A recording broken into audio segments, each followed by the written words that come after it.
blessed morning po sa lahat ng naririto, nasa kani-kanilang mga tahanan, at lalong higit po sa ating Diyos na buhay. This is the day that the Lord has done in our life. Kaya po ibigay po natin ang the best na papuri at pagsamba sa ating Diyos na buhay. Kaya po palakpakan po natin ang Lord. At sabi nga po sa kanyang mga salita, sa Joshua chapter 1 verse 9, tandaan mo ang biling ko, magpakatatag ka at lakasan mo ang iyong loob.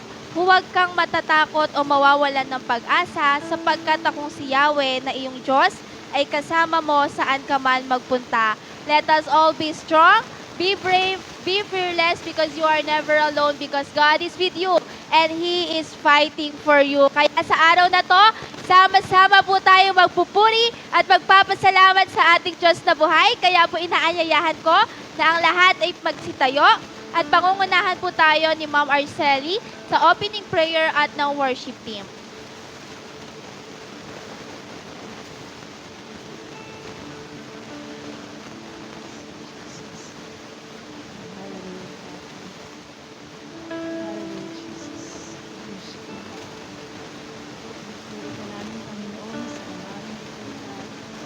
Salamat, Panginoon, sa bagong umaga, may pinagkaloob sa amin.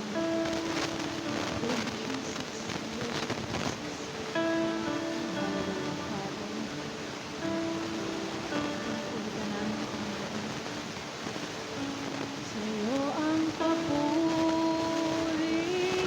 at pasasalamat, aming Diyos.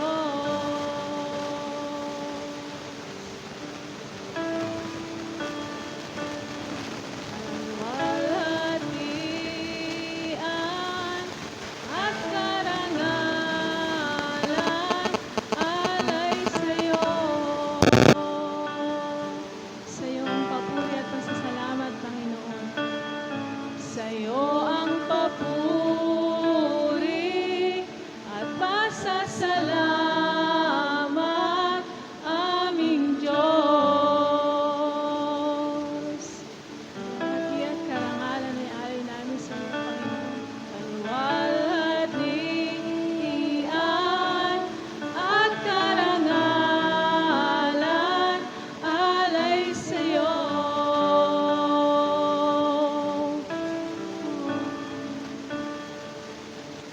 Narito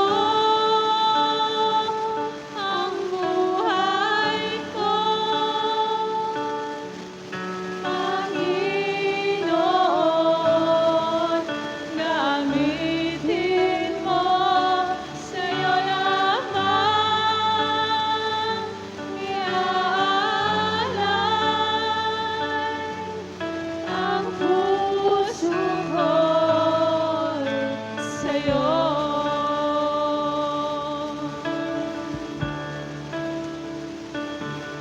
Ika'y kasama o anong ligaya na darama. May pag-asa kaming nakikita sa iyo, Panginoon. May pag-asa akong nakikita pagkapiling ka. O narito kaming mga anak mo, Diyos, handang magpuri sa iyo, Panginoon. Narito ang buhay ko,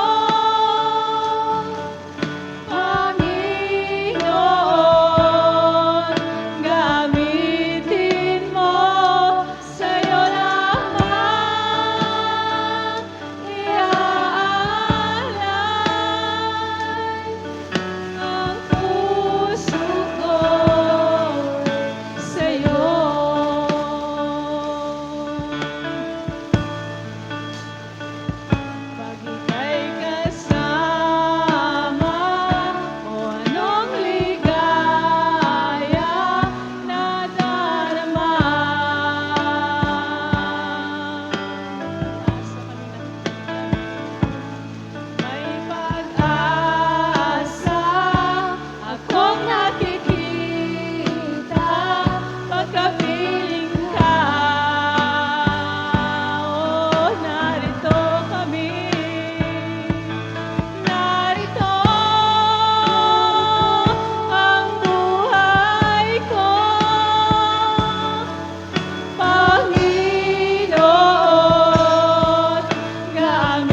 Let's pray.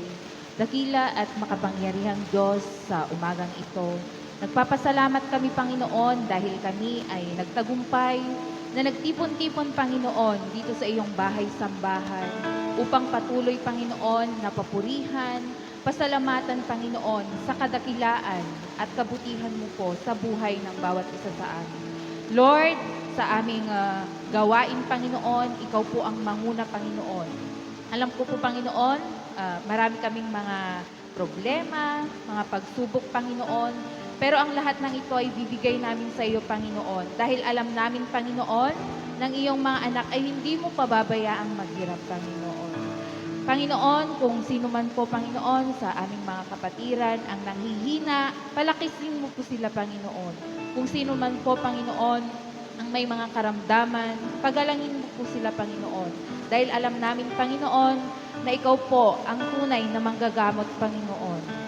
At Panginoon, nagpapasalamat kami sa buong isang linggo, Panginoon, na nariyan po, Panginoon, ang iyong pag-iingat, proteksyon, paggabay mo sa amin. Gayon din po, Panginoon, sa pag-provide po, Panginoon, ng aming pangangailangan, Panginoon. Kaya po, karapat dapat ka po naming papurihan at pasalamatan, Panginoon. Dalangin din po namin, Panginoon, sa mga kapatiran namin na wala pa dito.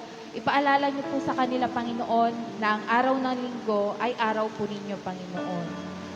Ganun din po, Panginoon, pinanalangin namin, Panginoon, ang mga gagamitin mo, Panginoon, simula sa music team, Panginoon, sa magpapaawit, Panginoon. Gayon din po, Panginoon, sa magbabahagi ng iyong salita, Panginoon, upang ito, Panginoon, ay magamit namin sa aming pang-araw-araw na pamumuhay, Panginoon. So wala po kaming ibang hihingin ngayon, Panginoon, kundi ang iyong pag-iingat at proteksyon sa aming Panginoon. Kaya sa aming gawain, Lord, ikaw lamang po ang aming papupurihan, Panginoon.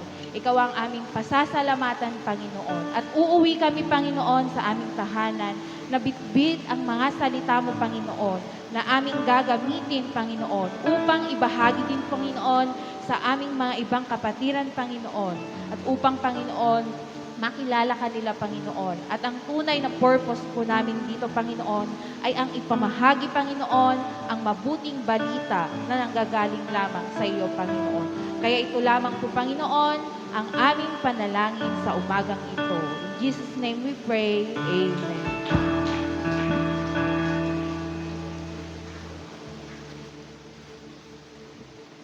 Amen. Muli po, palakpakan nga po natin ng malakas na malakas ang ating Diyos na buhay sapagkat po karapat-dapat siyang purihin sa umagang ito. Amen. Tunay nga na wala po kami ibang pupurihin kundi ikaw lamang, Panginoong Jesus. Hallelujah, Jesus.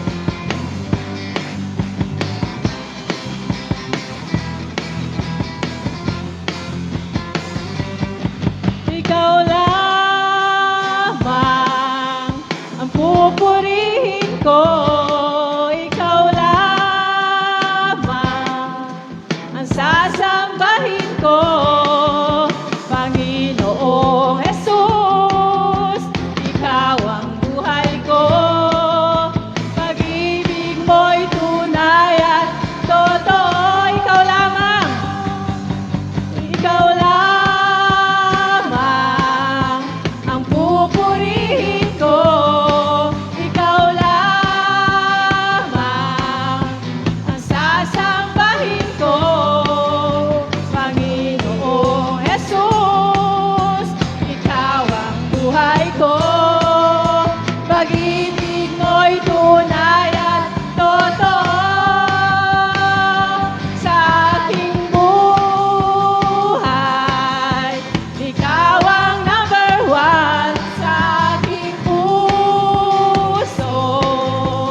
You're the only one. Problema may dumating, pagtitiwala sa'yo. Mga salita mo ay di nagbabago. Ang bako'y nawawala sa piling mo. Kapayapaan ang nadarama sa puso ko. Mga pangako mo'y pangahawakan ko. Walang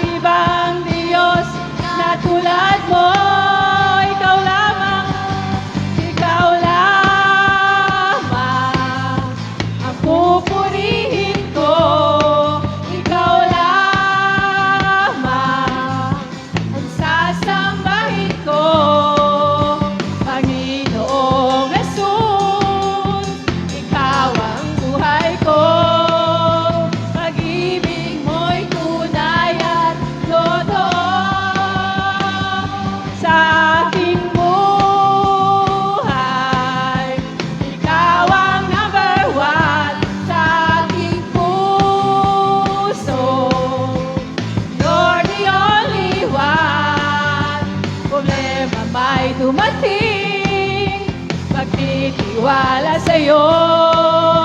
Mga salita mo ay di nagbabago. Kami tinutulad mo sa agila. Lilipad ng lilipad sa presensya mo.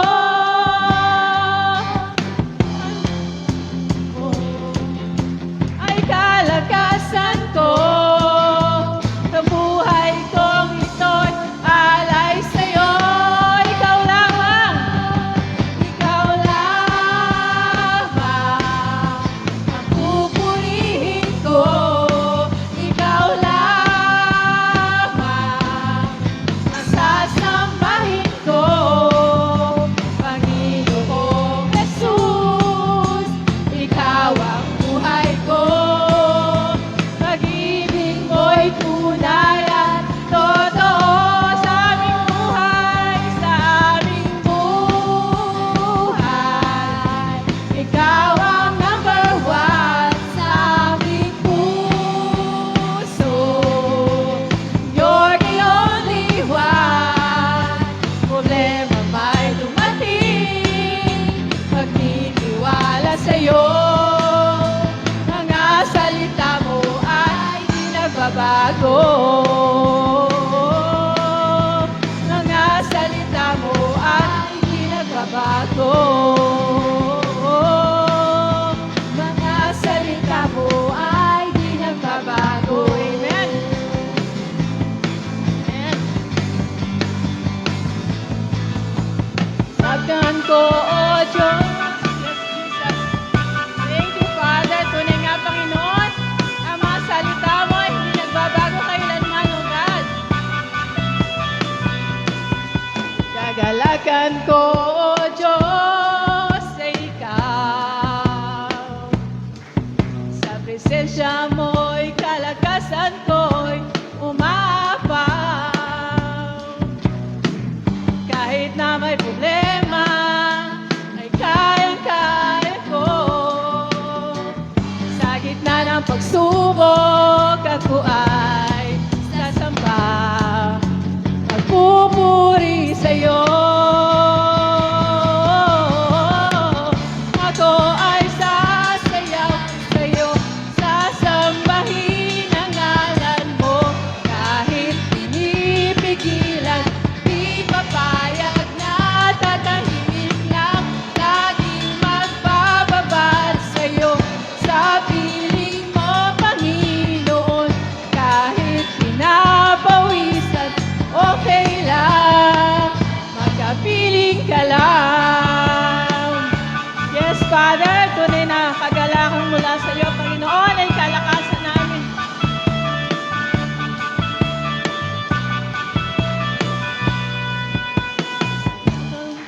O Diyos, ay ikaw. Sa presensya mo'y kalakasan ko'y umapaw. Kahit na may problema, ay kayang-kaya ko. Sa gitna ng pagsubok, ako ay sasamba. Pagpupuri sa'yo. Ako ay sasayaw sa'yo, sasambahin ang ngalan mo. Kahit pinipigilan, di papayag na tatahimik lang. Laging magbababa sa'yo, sa piling mo, Panginoon.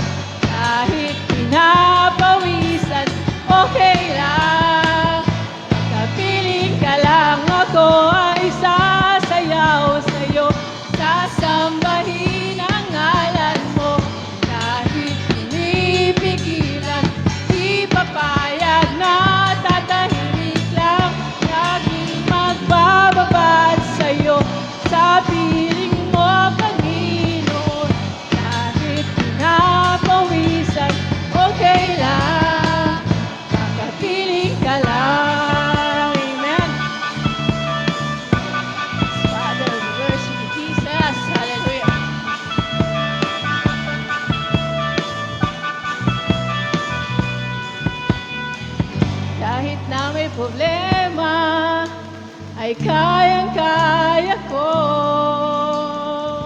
Sa gitna ng pagsubok, ako ay sasamba.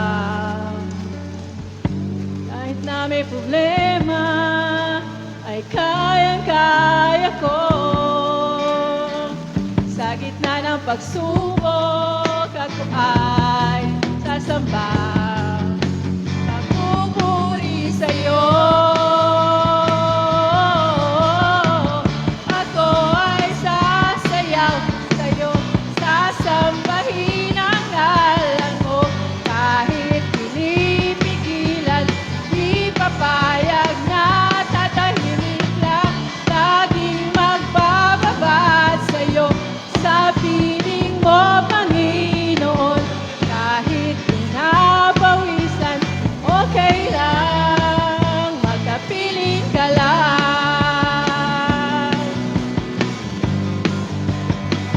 Magkapiling ka lang.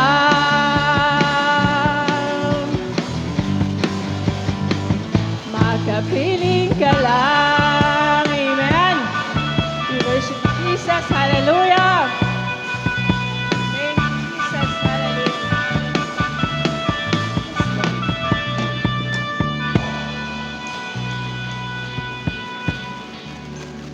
Amen.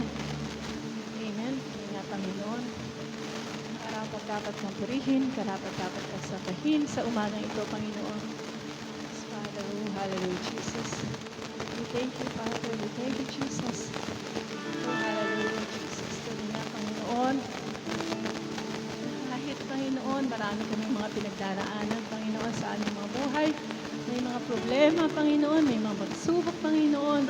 Lord, hindi po ito magiging hadlang, Panginoon, upang kami po'y magpuri sa iyo, Diyos, upang pasalamatan ka namin, luwalhatiin ka namin sa aming mga buhay. Tunay nga, Panginoon, yung katapatan mo sa aming mga buhay ay tunay at dakila, Panginoon. Lord, yung pagmamahal mo ay hindi nagbabago kailanman. We worship you, Jesus. We worship you, Father. Thank you, Jesus. Hallelujah. Katapatan mo, Diyos, tunay at dakila. Ang pag-ibig mo'y wakas at walang kapantay sa aming puso, sa aming buhay. Papuri't pagsambay, iaalay. Bukas, noon, ngayon, magpakailanman, luwalhatiin ka. Katapatan mo, Diyos, tunay at dakila. Ang pag-ibig mo'y wakas at walang kapantay sa aming puso, sa aming buhay. Papuri't pagsambay, iaalay. Bukas, noon, ngayon, magpakailanman, luwalhatiin ka, Panginoon.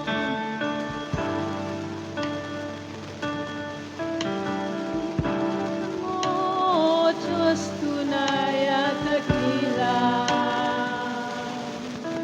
Ang pag-ibig mo'y wagas at walang kapantay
sa kapatiran mo, ako'y naririto upang magpuri sa iyo.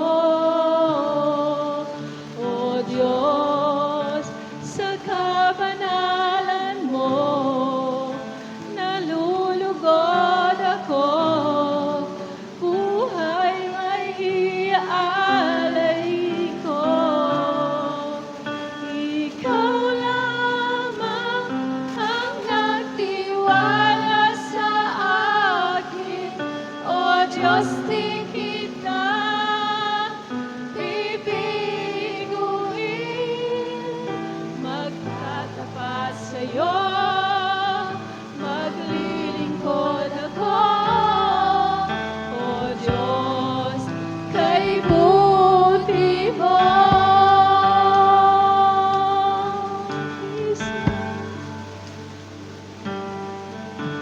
O Diyos, sa kabutihan mo, ako'y naririto upang magpuri sa iyo. O Diyos, sa kabanalan mo, nalulugod ako, buhay ay iaalay ko.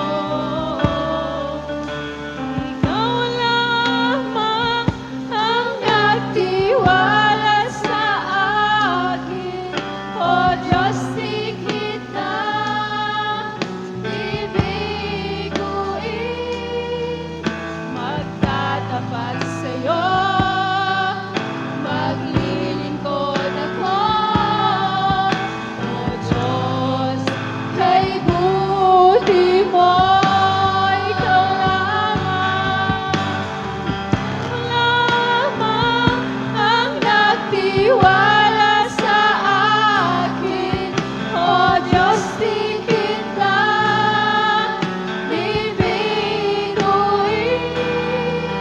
Magtatapat sa'yo, maglilingkod ako, O Diyos, kay buti mo. Ikaw lamang ang nagtiwala sa amin, O Diyos, di kita bibiguin. Magtatapat sa'yo, maglilingkod ako, O Diyos, kay buti mo. Ikaw lamang ang nagtiwala sa akin, O Diyos, di kita bibiguin. Magtatapat sa'yo, maglilingkod ako, O Diyos, kay buti mo. Ikaw lamang ang nagtiwala sa amin, O Diyos, di kita bibiguin. Magtatapat sa'yo, maglilingkod ako, O Diyos, kay buti mo. Magtatapat sa'yo, maglilingkod ako, O Diyos, kay buti mo. Magtatapat sa'yo, maglilingkod ako, O Diyos, kay buti mo.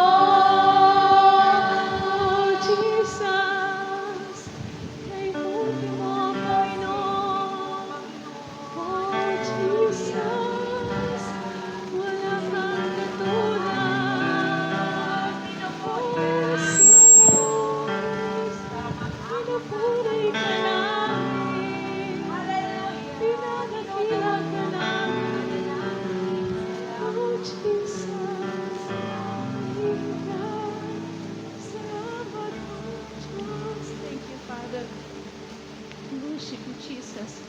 pong salamat, salamat Panginoon sa pagkakataon na ibinibigay mo sa amin, Panginoon, na magpuri sa iyo, Panginoon.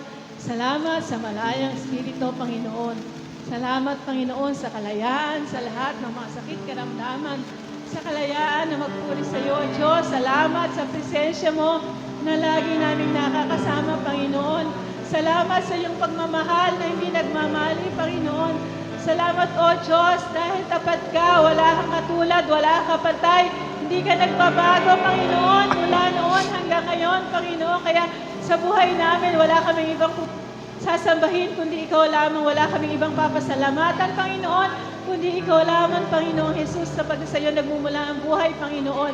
Sa iyo nagmumula ang kalakasan, sa iyo nagmumula ang kapayapaan, Panginoon.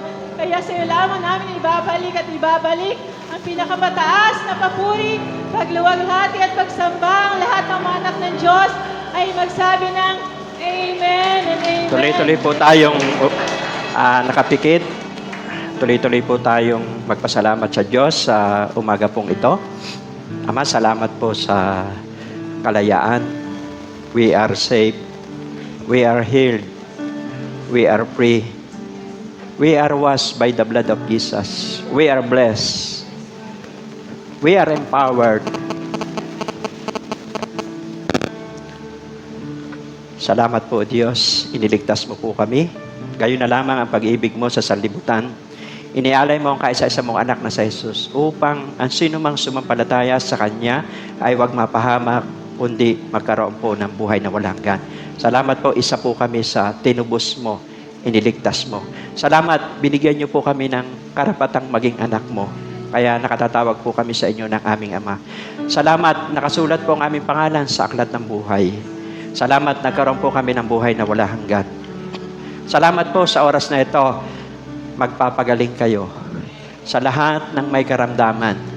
Narito man sila, nasa ibang bansa man sila, nasa mga tahanan man sila, sapagkat si Jesus ang aming manggagamot.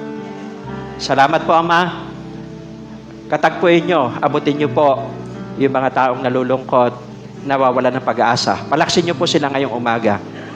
Salamat po, Diyos, sapagkat alam namin ang gawain ito ay gawain mo. We declare that Jesus is Lord sa lugar na ito. We declare that Jesus is Lord sa mga OFW, sa bansang Pilipinas. We declare that Jesus is Lord sa buong body of Christ na nagdaraos po ng gawain po ngayong umaga. Salamat po kami. Salamat po, Diyos, nakasamba po kami. Dahil humahanap po kayo ng mga taong sasamba sa Espiritu at katotohanan. Salamat sa music team. Salamat sa buhay po ng bawat isa. Mahalaga po ang buhay po ng bawat isa. Salamat po sa lahat ng nakakonekta rito. Nasa ibang bansa man sila naririto na nakikinig, pagpalain niyo po sila. Palalaksin niyo sila. May magandang bagay kayo. May mabuting bagay kayong gagawin ngayong araw na ito sa buhay po ng bawat isa. Dahil kami po yung nagpapakumbaba, sa inyo lamang po kami umaasa. Kapag kami po Ama ay nananalangin, napapayapa po kami. Kapag kami po ay nananalangin, nagkakaroon po kami ng focus. Sa likod po ng aming panalangin, may milagro po kayong ginagawa sa buhay po ng mga tao. May binubuhay kayo. May pinapagaling po kayo. At sa araw na ito, bubuhayin nyo ang pag-asa sa puso ng bawat isa. Bubuhayin niyo po ang pananampalataya at yung iyong pagmamahal ay maranasan ng bawat magulang, kabataan dito sa bansang Pilipinas, maging sa buong mundo. Salamat po, Diyos, sa inyong grasya, sa inyong biyaya. Sasamahan niyo po kami. Kami po ay umaasa po sa inyo. Sa kapangyarihan po ng Banal na Espiritu na may kontrol ng aming buhay, may kontrol ng gawain ito, gagabayan po kami ngayong pong umaga. Pinupuri ka namin, dinadakila ka namin. In Jesus' name we pray. Amen and amen. Praise God. Ano po, so ngayon pong umaga ay i-share po natin, itag po natin ito pong mensahe ngayong umaga. Sapagkat ngayong pong umaga ang Diyos magpapagaling, magliligtas po siya. At marami po siyang kakatagpuin. Ano ho? Kaya kung kayo man po'y naririto, nasa ibang bansa man po kayo, o narito sa Pilipinas, lahat po na nakakonekta rito, ay share po natin. Hindi man tayo nakakahayo, hindi man tayo nakakapunta sa iba-ibang lugar, pero yung sa isang share po natin, ay may kaluluwang naaabot. May mga pamilya tayo, may mga kamag-anak, kaibigan, ka-friend sa Facebook, makikinabang din po sila. Huwag nating suluhin ang grasya po ng Panginoon. Ano ho? Kasi ang mensahe po ay dialogue. Ano ho? Nagbimensahe ako dito, may interaction naman kayo. Ano ho? Lahat tayo ginagamit po ng Diyos, hindi lamang po ako. Ang instrumento upang maipabot po ang kanyang dakilang pagmamahal. At alam po natin na nakikita po natin yung sign ng muling pagbabalik po ng Panginoon. Ano ho? Pero kung malakas naman ang pagsubok, tumitibay, tumatatag po ang ating pananampalataya. At hindi tayo humihinto sa ating paglilingkod po sa Diyos. Amen? So isa muna pong palakpak sa Panginoon. So ito po yung title po natin ngayong pong umaga. Ano ho? Jesus is our deliverer. Ano ho? Kaya po ang Panginoon magpapalaya po ngayon. Ano ho? At isa na tayo sa pinalaya po ng Diyos. Amen? Isa na tayo sa dati po ay walang direksyon ang ating buhay. Tayo po ay parang tupang ligaw. Amen? Hindi tayo marunong manalangin, hindi tayo marunong sumamba, hindi tayo marunong magbasa ng salita ng Diyos. Pero nung tinanggap natin sa Jesus bilang Panginoon tagapagligtas, nabago po ang ating buhay. At nabago po yung pananaw natin sa buhay. At naunawaan natin ang kahulugan ng buhay at kahalagahan po ng kaligtasan po ng kaluluwa. Jesus is our deliverer. Ano ho? Si Jesus ang mataas, siya ang mapapurihan. Dahil kung hindi sa Kanya, wala po tayo dito. Hindi po tayo magkakilala. Pero binuklod tayo ng pagmamahal, ginawa tayong spiritual family upang alam ng Diyos na may mga daranasin tayong pagsubok. Kaya pagdating ng mga pagsubok na yan, magpapalakasan po tayo. No? Hindi lang po tayo, ang buong body of Christ, ang bawat Pilipino, OFW, lahat po ng tao. Kasi ang pagmamahal po ng Diyos ay hindi po nagtatangi. Ano ho? Para po sa lahat, Pilipino, ibang lahi, gusto po ng Diyos na iligtas ang lahat ng tao. Kaya nga sabi po ng banal na kasulatan na parito si Jesus upang hanapit iligtas ang mga naliligaw. Ano po? Dati tayo ligaw, ngayon nasumpungan natin, kaya nagpapatuloy po tayo. Jesus is our deliverer. Ano po? Yan. So, malaking porsyento ng ministeryo po ng Panginoon Jesus, nung siya po'y nasa lupa, ay healing and deliverance. Ano ho? Pag binasa niyo po yung four gospel, ano po ba yung four gospel? Ito pong aklat ng Mateo, aklat po ng Marcos, aklat po ng Lucas, aklat po ng John. Kung babasahin niyo po yan, napakaraming beses po ng Panginoon Jesus dyan ay nagpagaling, nagpalaya, pero nagpakain din siya. Naghatid po siya ng pag-asa. Kasi nung siya po'y nasa lupa, naglibot po siya bayan-bayan. Ang sabi po sa Mateo chapter 9, verse 35, hanggang doon sa sumusunod, naglibot si Jesus bayan-bayan. At nakita niya mga tao ay lito, lupaypay, at parang tupang walang pastol. Nahabag siya. Kaya siya nagpagaling, nagpalaya siya, nagligtas po siya. So, same. Yung anointing ni Jesus, na ginawa na siya nasa lupa, yun din po yung ibinaba sa atin. Ibinaba sa mga alagad. Ang alagad ay nag-disciple, tayo na po yung bunga noon. At ipinagpapatuloy po natin ang ministeryong ito. Kaya sa church, hindi po mawawala yung healing and deliverance.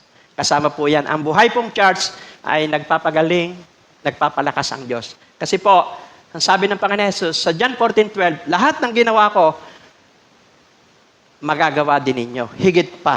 Kasi ang Panginoon Jesus po ay nabuhay lamang ng 33 years old. Samantalang tayo, umaabot pa tayo ng senior citizen, humahaba pang ating buhay, mas mahaba po ang ating panahon. Ito po ay nasa pagtugon na lang po natin. Ano po?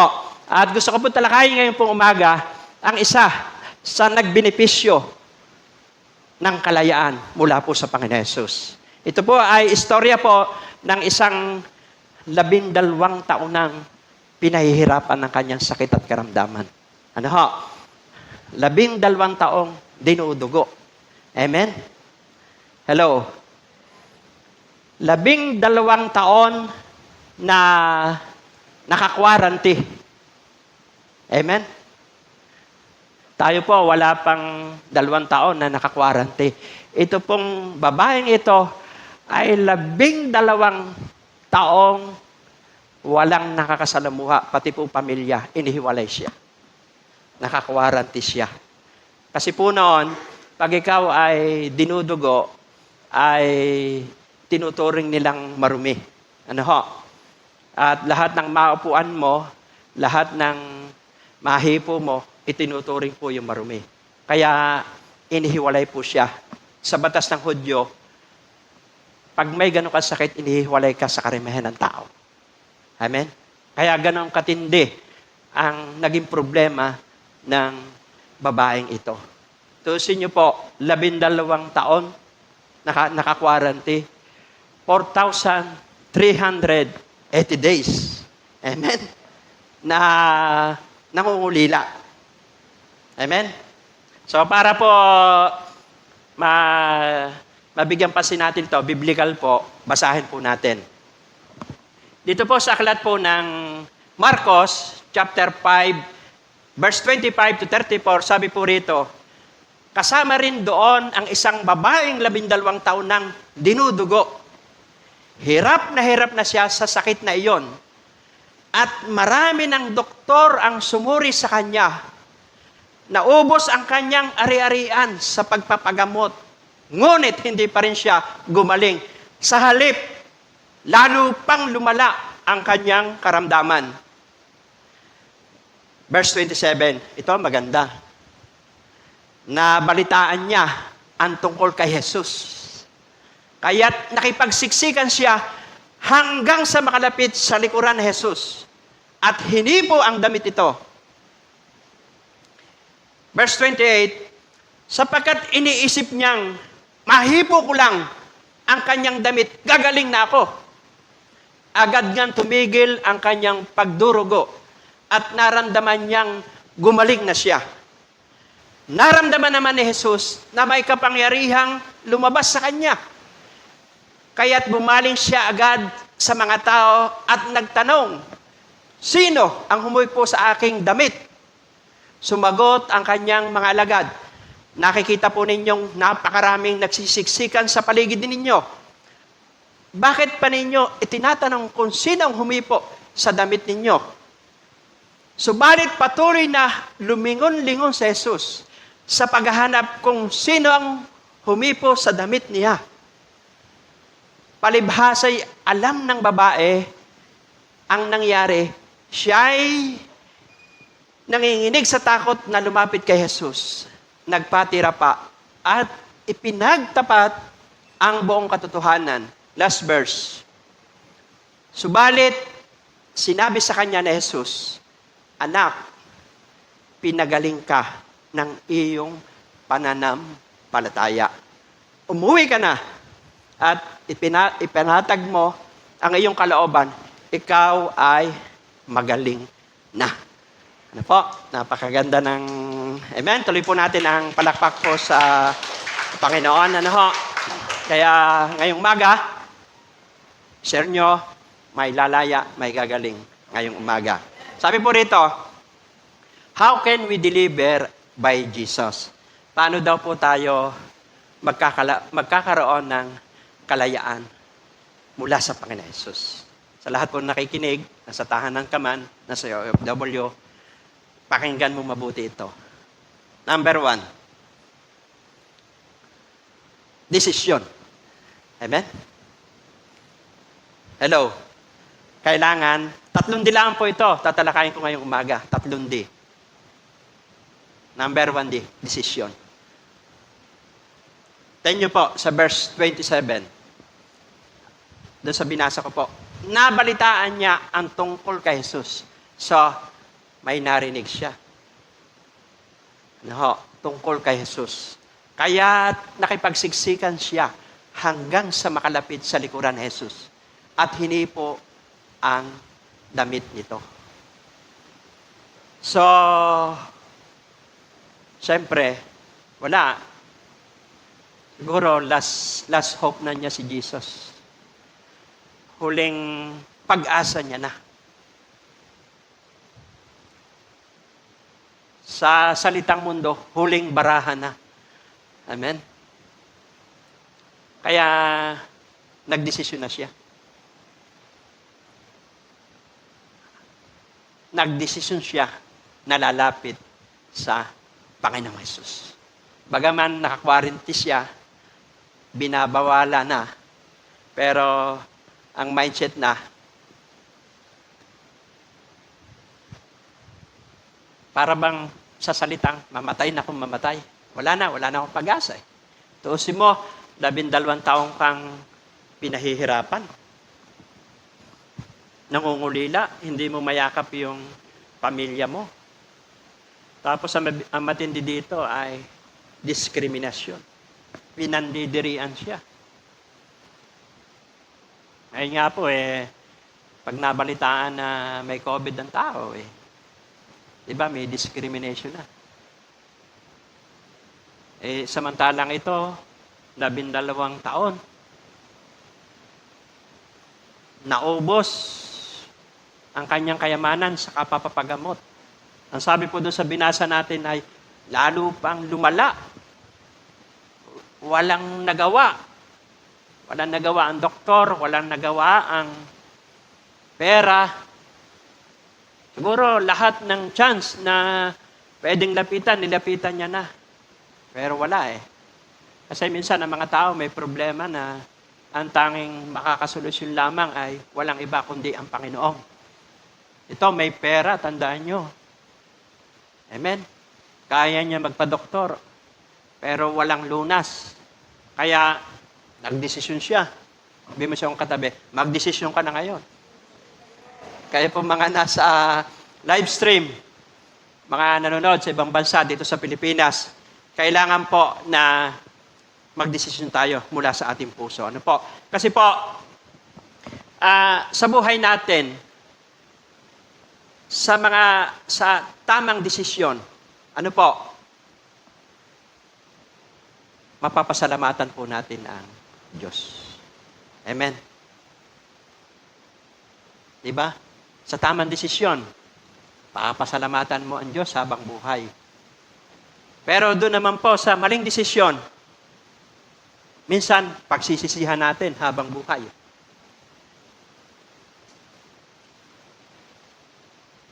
At may mga desisyon tayo na dahil sa maling desisyon, nagsasuffer tayo. Kaya kung ano ka ngayon, bunga yan ang desisyon mo. Kung ano ang kalagayan mo ngayon, bunga ng desisyon mo yan. At kung may mali man tayong desisyon, sa mga nakaraang buhay natin, pwede pa nating itama yan. Dahil buhay pa tayo at di pa tapos ang Diyos sa ating buhay. Kaya naririnig mo ang ipinapahayag ng Diyos sa araw na ito. Nasa ibang bansa ka man, nasa tahanan ka man, hindi pa huli ang lahat. Kagaya po ng pinag-aaralan po natin na ito pong babae na dinudugo 12 taon. Ang maganda rito,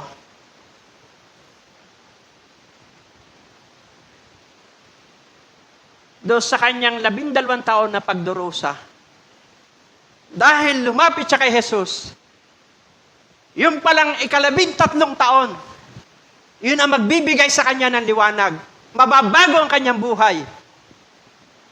Magkakaroon ng direksyon ng kanyang buhay. Magiging mapayapa siya at masaya. Kaya nga po, sabi po sa mga ngaral, chapter 9, verse 4a, ngunit habang nabubuhay ang tao, di siya dapat mawala ng pag-asa. Nasaan ka mang kalagayan ngayon?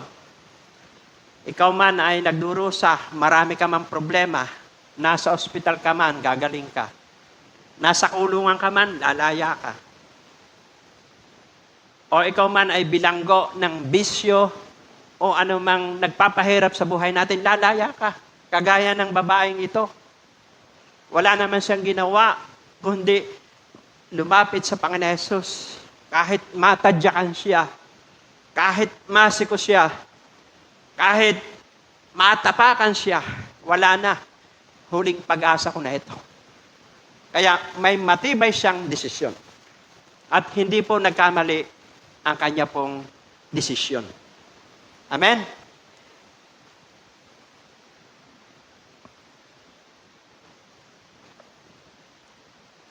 Kaya po, sabi po dito, right decision affects our future. Amen? Kaya kapag ka pala tama ang desisyon mo, siyempre, apektado niya yung kinabukasan mo. Kaya napakahalaga nito una. Sabi nga dito, right decision will protect ourselves. Pag tama ang desisyon mo, lalo na po sa panahong ito, inalaw po ng Diyos ang COVID-19 para mga tao maging tama na ang desisyon. Para makapag-desisyon sila. Makita nila na wala palang magagawa. Kahit pala may malaki akong bahay, may marami akong sasakyan, may marami akong pera, o nasa akin ang lahat, mataas ang posisyon ko, pero lahat pala ng tao mamamatay. Amen? Pero salamat sa Diyos, yung mga namatay kay Kristo, nasa piling na sila ng Diyos. Tulad po ng iba nating mga kapatiran dito, yung ibang tao na may relasyon kay Kristo, nasa piling niya sila ng Diyos. Pero tayo pa pong nalalabi, gagamitin pa tayo ng Diyos. Alam niyo po, kaya buhay pa tayo, may mga tao pang makikinabang po sa atin. Amen? Kaya binubuhay pa tayo ng Diyos, marami pang tao mapapagpala sa atin. Marami pa tayong bubuhaying pag-asa, bubuhaying pangarap, at marami pa tayong ilalapit kay Kristo. Kaya right decision will protect ourselves. Anong ginawa ng babaeng ito? Lumapit sa Panginoon Hesus. Kasi sabi naman ng Panginoon sa Mateo 11:28, lumapit kayo, kayong lahat na napapagal, nabibigat ang lupa sa inyong pasanin, bibigyan ko kayo ng kapahingahan. Sa panahong ito, kailangan natin ng kapayapaan. Sa panahong ito, kailangan natin ng kapahingahan ng ating kaluluwa. Dahil maraming tao ngayon nawawala ng pag-asa. Hindi nila alam ang gagawin. O diba, yung paglapit sa Panginoon, prayer po yun eh. Amen? Lumapit po ang babaeng itong dinidugo. Amen? At alam niyo po, actually, hindi lang naman po siya pinagaling. Physically, hindi lang siya pinagaling. Na-encounter pa po niya ang Panginoon Hesus. Naligtas pa po ang kanyang kaluluwa. Amen? Ay alam naman natin na napakahalaga po sa buhay ng tao ng personal na relasyon kay Kristo. Amen? Dahil ang daan patungo sa langit, kayo pong nakikinig. Amen? Sa live stream, sa ibang bansa dito, tandaan nyo, ang sabi po sa John 14:6, sa Jesus lamang ang daan, ang katotohanan, at ang buhay patungo sa Ama. Walang makapupunta sa Ama, sa langit, kundi sa pamamagitan ng Panginoon Hesus. Kaya bawat tao, yung 111 milyong Pilipino, 7 bilyong tao sa buong mundo, kailangan po nila lumapit sila kay Jesus. Walang pangalang ibinigay sa silong ng langit na sukat ikaligtas ng tao, kundi ang pangalang Jesus lamang. Acts 4:12. Tandaan niyo po yan.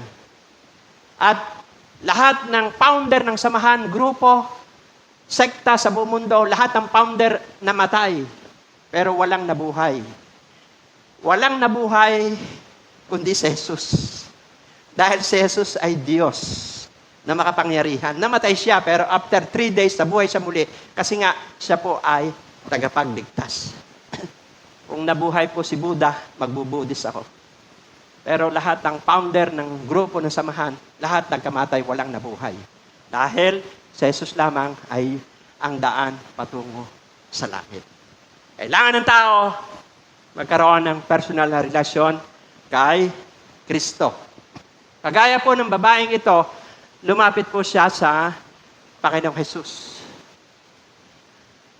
Nagkaroon ng kasagutan ang kanyang panalangin. Kaya po, right decision will protect ourselves. Right decision will save our family. Kasi, kapag naligtas ka, pinili ka, ikaw ang unang tinawag sa pamilya mo. Tinanggap mo si Jesus bilang Panginoon at tagapagligtas. Ang sabi sa Acts 1:8, magiging saksi ka una sa Jerusalem, Judea, Samaria, hanggang sa dulong digdig. Ibig sabihin, ikaw ang gagamitin sa pamilya mo. Ikaw ang gagamitin sa mga kamag-anak mo, kaibigan, kapit barangay. Kasi ikaw ang magpapatotoo sa kanila. Kagaya po ng babaeng ito, na 12 taong pinahihirapan nung makalaya. Pati pamilya niya ay masisiram po niya. Naalala niyo po ba sa Biblia? Di ba doon may istorya po ng magpapakamatay na? Amen? Kaya kung dito po may nakikinig, ano po, sa live stream, OFW, dito po sa Pilipinas, sino man dito, dahil sa dami mo ng problema, nawawala ka ng pag-asa, naisip mo na magpakamatay, huwag mong gagawin yan. Sa Biblia, sa Acts 16:31, mayroong isang tao na gusto na magpakamatay. At nagtanong siya. Magpapakamatay na siya, akala niya, mamamatay siya, akala niya, nakalaya yung mga bilanggo Diba sa panahon ni Pablo at Silas? Kasi noon, pag ikaw ay isang gwardiya, natakasan ka ng bilanggo, ikaw ang papatayin. So, magsusuicide na siya. Ang sabi po niya kay Pablo at Silas, ano po ang dapat kong gawin para ako'y maligtas? Ang sabi po ni Pablo, sumampalataya ka sa Panginoon Jesus, ikaw at ang buong sambahayan mo, maliligtas. Ano nangyari po rito? Tinanggap niya ang Panginoon Jesus, dinala niya sina Pablo sa kanyang pamilya, sinirende ng kanyang pamilya, naligtas po ang buong pamilya. Kaya napakahalaga ng right decision. Right decision will save our family. Kasi po, kailangan mag-share tayo. Ang kaligtasan po ay individual. Hindi kagaya doon sa dati po nating natutunan na pagka ikaw ay ligtas, damay na yung pamilya mo. Hindi po. Kailangan sharean mo ang pamilya mo. Kung may magulang ka pa, i-share mo ang gospel. Kung may anak ka, apo ka, i-share mo. Kasi ang kaligtasan individual, kailangan maunawaan nila. Ano po, di ba, pag tayo nagsishare ng gospel, 4 na mahalagang bagay na dapat tandaan ng mga tao. Una, dapat malaman ng tao na mahal siya ng Diyos at may magandang plano ang Diyos sa kanyang buhay. Di ba? John 3:16. Gayon na lamang ang pag-ibig ng Diyos sa sanlibutan. Inialay niya ang kanyang kaisa-isang anak na si Jesus upang ang sino man sumampalataya sa kanya ay huwag mapahamak, kundi magkaroon ng buhay na walang hanggan. Pangalawa, kailangan ipaunawa din natin sa mga tao na tayo'y makasalanan. Kasi po, may minana tayong kasalanan sa ating mga ninunong si Adan at si Eva. Naputol po ang relasyon ng tao sa Diyos nung sumuway po ang ating mga ninuno. Kaya po ang Diyos ay nahabag, kailangang manaog si Kristo sa lupa upang ang naputol na relasyon na iyon ay muling maiduktong. Kaya kailangan ng tao magkaroon ng relasyon kay Kristo para mapawi ang kasalanan ngayon. Diba, ang sabi po sa Roma 3:10, Roma 3:23, walang matuwid kahit isa. Ibig sabihin, lahat ng tao nagkasala dahil minana po natin yon. Walang nakaabot sa kaluwalhatian ng Diyos. Pero, ang magandang balita, may solusyon. Amen? Nanaog si Kristo sa lupa, Roma 5:8, namatay si Kristo para sa ating kasalanan. Nakuha po natin? Kaya pag tayo nagsishare ng gospel, dapat ganon. Ituro natin yung 4 na mahalagang bagay. Sabihin natin sa tao, mahal siya ng Diyos, may magandang plano ng Diyos sa kanyang buhay. Ituro din natin na lahat tayo magkasala. Lahat tayo ay nagkasala. Amen? Pero may solusyon. Yung kasalanan ngayon, pinawi ng kamatayan ni Jesus at muling pagkabuhay sa krus ng Kalbaryo.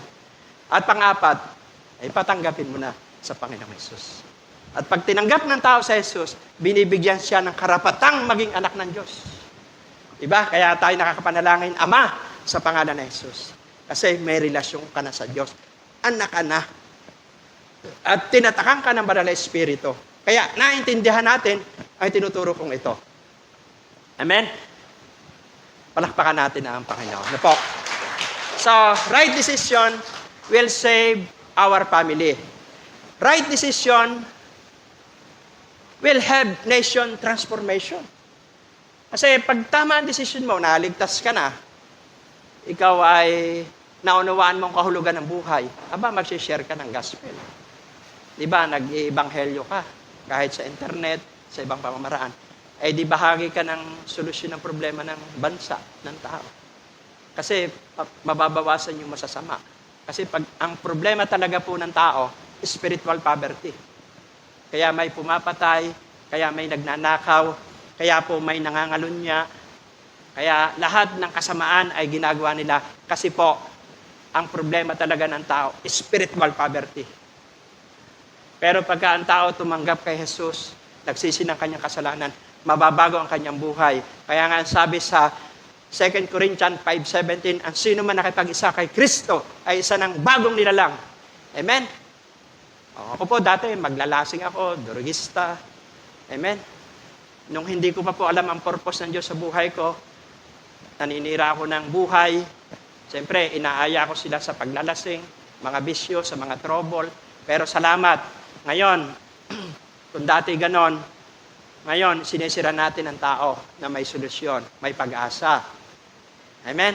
Huwag susuko, kagaya po ng babaeng dinudugong ito. May pag-asa sa Panginoon Jesus. Mababago ang ating buhay. Amen? At gagamitin po tayo ng Diyos. Kung ano man na nakaraan natin, hindi na po mahalaga yon. Kung saan ka mang pamilya nagmula, salamat, pinanganak tayo sa mundo ito, ginamit natin magulang. Pero huwag kang pa-condemn kung anong pinanggalingan mong pamilya, kung ano yung nakaraan mo. Ang mahalaga ngayon, kung nakikinig ka sa tahanan, sa ibang bansa, ang mahalaga ngayon, magdesisyon ka ng isang paglapit sa Panginoon Jesus para magkaroon ka ng personal na relasyon. Mababago po ang pananaw natin sa buhay. Amen? Tutulungan tayo ng Banal na Espiritu. Ang Banal na Espiritu ang tutulong sa atin para makalaya tayo. Amen? Yung hirap na hirap ka, halipin ka man ng pornography, halipin ka man ng mga bagay na makamundo, tutulungan ka ng kapangyarihan ng Banal na Espiritu. At ikaw ay magtatagumpay dahil matututo kang manalangin, matututo kang magbasa ng salita ng Diyos, matututo kang mag-share ng salita ng Diyos, at matututo kang magmahal, matututo kang sumamba, so pupuspusin ka ng Banal na Espiritu. At makikita mo ang sarili mo, wala na yung dati mong pamumuhay. Amen? So, right decision will have nation transformation. Tayo po ay nagiging bahagi na ng pagpapala, channel of blessing na tayo. Katulong na tayo ng gobyerno, katulong na po tayo ng ating bansa para maraming tao mabago. Siyempre, pagka po, di ba, halimbawa, yung pamilya na bago, so, hindi na po pasanin po yun ng barangay. Amen? Kung halimbawa, itong barangay nito, marami pong nakakilala dito kay Lord, hindi na, doon sa 42,036 barangay sa bansang Pilipinas, hindi na ito po problemahin ng mga nagtatrabaho po sa gobyerno. Nakuha po ba natin? Dahil marami ng mananampalataya. Ang solusyon po talaga ay, siyempre, bilang tayo Kristiyano, at ang mandate sa atin talaga ng Lord, win soul and make disciple. Yan ang, kaya ka tinawag ng Diyos, pinalaya ka ng Panginoon sa mga mananampalataya, yan ang trabaho natin. Yan po ang purpose ng Diyos sa ating buhay. Mag-win ka ng kaluluwa, mag-disciple ka. Amen? I-duplicate mo yung sarili mo. Kung paano ka binago ng Diyos, ganun din sa pamilya mo, kaibigan, kamag-anak. Dahil ikaw ang patotoo. Kagaya po ng babaeng dinudungo ito. Nagkaroon po siya ng kalayaan. At siyempre, right decision will have good legacy. Ano po? Siyempre, ang magiging legacy mo na ay yung maipaunawa mo sa pamilya, sa mga tao, yung purpose at layunin ng Diyos. Amen? Diba? Kahit po ito pong babaeng ito, hindi lamang siya sa Bible. May mga babae din po na hindi maganda ang pinagdaanan sa buhay. Kagaya po ni Rahab. Kilala niyo po ba sa Bible? Si Rahab sa aklat po ng Joshua. Ito po ay isang babae na nagbebenta ng panandaliang aliw. Ngayon, nung inutusan ng Diyos na pasukin ng Israelita ang papuntang Kanaan, 'Di ba? Nagpamanan muna sila sa 12 tiktik. Amen. Amen. At ito pong si Rahab na ang buhay ay masama dati. Naho. Dahil nakapag-desisyon siya ng tama, apektado po ang kanyang pamilya, nagkaroon siya ng magandang legacy. Alam niyo po kung bakit? Nung si Joshua at si Caleb, di ba, ay nagmanman, siya po yung nagtago. Ano ho? Kasi hinahanap po ng mga kawal po ng Jericho ang mga Israelita. Itinago po niya yung dalawang ito para po maprotektahan. Ang sabi po ni Rahab, ano ba ang benepisyo ko kung gawin ko ito?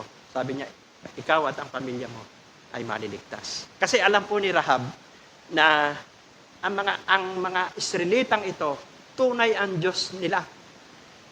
Alam po ni Rahab na ang Diyos nila yung humati ng dagat na nakatawid ang Israelita.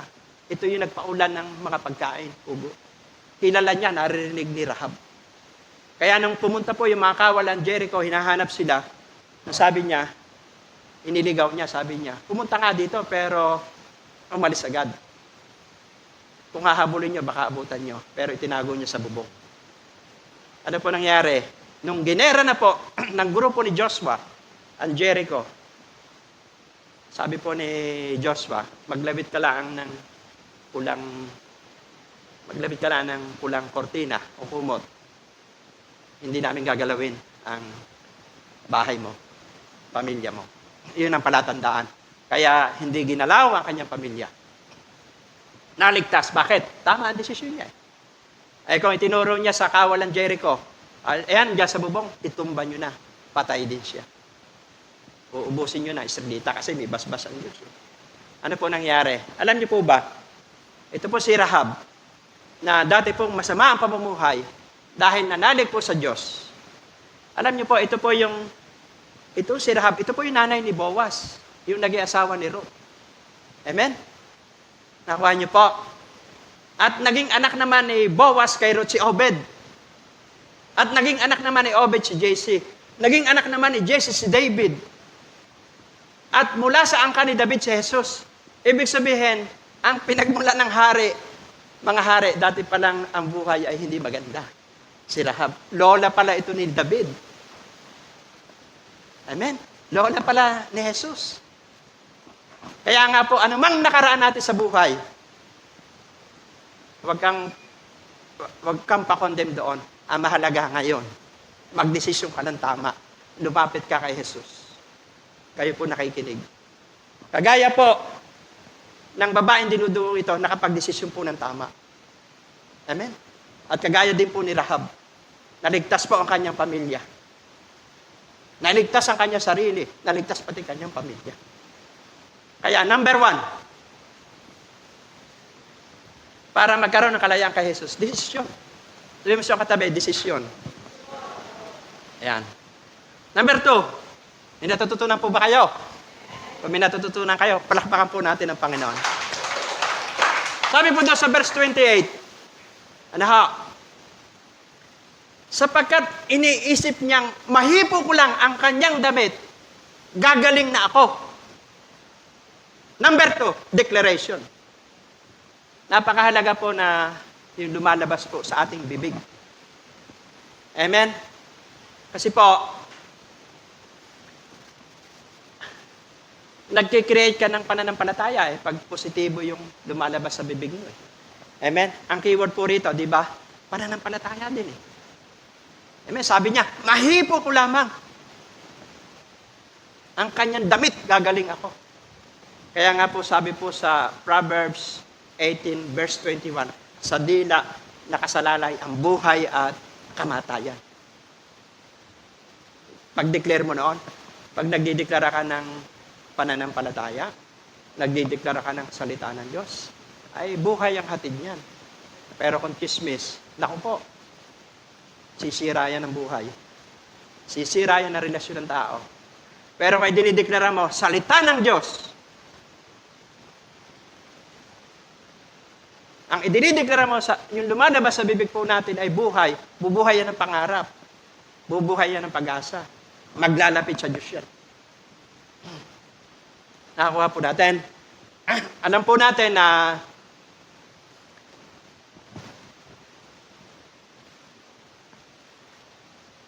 there is power and declaration. Kasi po tayo po mananampalataya. Anak po tayo ng Diyos. Sabi mo sa katabi, anak ka ng Diyos. Amen? Di ba, kahit si Caleb, si Joshua, sabi nila, magagapi natin ang mga higante doon sa Jericho, doon sa papuntang Promised Land. Yun ang deklarasyon nila. Kayang-kaya natin silang talunin. Pero yung sa puntik-tik, mamamatay tayo doon. Parang tipaklong lang tayo. Pero yung deklarasyon ng ina Joshua, iba.